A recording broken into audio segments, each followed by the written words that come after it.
ఎన్నో కష్టాలు పడి ముఖ్యమంత్రిగా మరొకసారి చంద్రబాబు నాయుడు గారు ఆంధ్రప్రదేశ్ ముఖ్యమంత్రిగా కావడం మాకు అందరూ కూడా సంతోషమైన విషయం.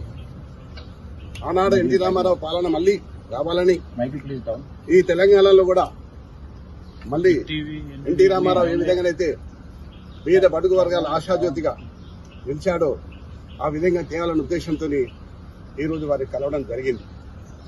అంతేకాదు ఈరోజు హైదరాబాద్ నగరం ఇంత సుందర నగరంగా తీర్చిదిద్దామంటే ఆనాడు నన్ను మేయర్గా చేసిన చంద్రబాబు నాయుడు గారు ఆయన ముఖ్యమంత్రిగా ఉన్నప్పుడే హైదరాబాద్, సికింద్రాబాద్, హుస్సేన్ సాగర్ తో పాటు ఈరోజు సైబరాబాద్ సిటీ తీసుకొచ్చింది కూడా చంద్రబాబు నాయుడు గారు. ఎవరు కాదనలేరు, సాక్ష్యం నేనే.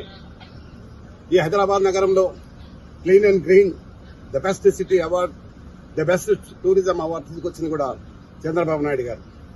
అయితే ఈ మధ్య కాలంలో తెలంగాణ అంశం వచ్చి మరి ఏం జరిగిందో మనం అందరం చూస్తూనే ఉన్నాం. కానీ మళ్లీ పూర్వ వైభవం తీసుకురావడానికి మేమందరం కూడా చంద్రబాబు నాయుడు కలవడం, మరొకసారి మనం పిలిచి మాట్లాడుతున్నాడు. తప్పకుండా మళ్ళీ ఆనాడు ఎన్టీ రామారావు గారు ఏ విధంగానైతే పరిపాలన చేసిండో ఆ విధంగా చేసడానికి మేమందరం కూడా కృషి చేస్తాం. నేనందరినీ కూడా శ్రేణులు కూర్చున్నా. చాలా మంది తెలుగుదేశంకు ఎన్టీ రామారావు అభిమానులు ఉన్నారు. ఇంకా వారందరూ కూడా ఏకతాటికి తీసుకొచ్చి మళ్ళీ పూర్వ వైభవం తీసుకోవడానికి నేను ప్రయత్నం చేస్తాను. మీరు టీడీపీలోకి వెళ్తారా సార్? 100%.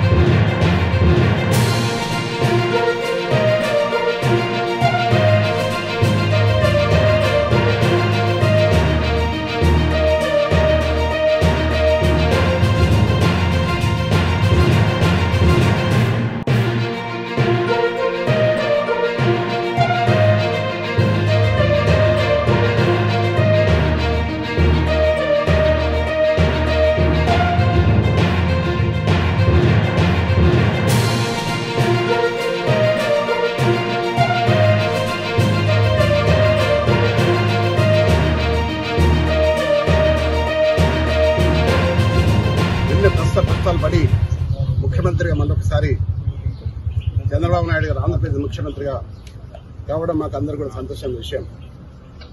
ఆనాడు ఎన్టీ రామారావు పాలన మళ్లీ రావాలని ఈ తెలంగాణలో కూడా మళ్లీ ఎన్టీ రామారావు ఏ విధంగానైతే పేద బడుగు వర్గాల ఆశాజ్యోతిగా నిలిచాడో ఆ విధంగా చేయాలన్న ఉద్దేశంతో ఈరోజు వారికి కలవడం జరిగింది. అంతేకాదు ఈరోజు హైదరాబాద్ నగరం ఇంత సుందర నగరంగా తీర్చిదిద్దామంటే ఆనాడు నన్ను మేయర్గా చేసిన చంద్రబాబు నాయుడు గారు ఆయన ముఖ్యమంత్రిగా ఉన్నప్పుడే హైదరాబాద్, సికింద్రాబాద్, హుస్సేన్ సాగర్ తో పాటు ఈరోజు సైబరాబాద్ సిటీ తీసుకొచ్చింది కూడా చంద్రబాబు నాయుడు గారు. ఎవరు కాదనలేరు, సాక్ష్యం నేనే. ఈ హైదరాబాద్ నగరంలో clean and green the best city award, the best tourism award తీసుకొచ్చింది కూడా చంద్రబాబు నాయుడు గారు. అయితే ఈ మధ్య కాలంలో తెలంగాణ అంశం వచ్చి మరి ఏం జరిగిందో మనం అందరం చూస్తూనే ఉన్నాం. కానీ మళ్లీ పూర్వ వైభవం తీసుకురావడానికి మేమందరం కూడా చంద్రబాబు నాయుడు కలవడం, మరొకసారి మనం పిలిచి మాట్లాడుతున్నాడు. తప్పకుండా మళ్ళీ ఆనాడు ఎన్టీ రామారావు గారు ఏ విధంగానైతే పరిపాలన చేసిండో ఆ విధంగా చేసడానికి మేమందరం కూడా కృషి చేస్తాం. నేనందరినీ కూడా శ్రేణులు కూర్చున్నా. చాలా మంది తెలుగుదేశంకు ఎన్టీ రామారావు అభిమానులు ఉన్నారు. ఇంకా వారందరూ కూడా ఏకతాటికి తీసుకొచ్చి మళ్ళీ పూర్వ వైభవం తీసుకోవడానికి నేను ప్రయత్నం చేస్తాను. మీరు టీడీపీలోకి వెళ్తారా సార్? 100%.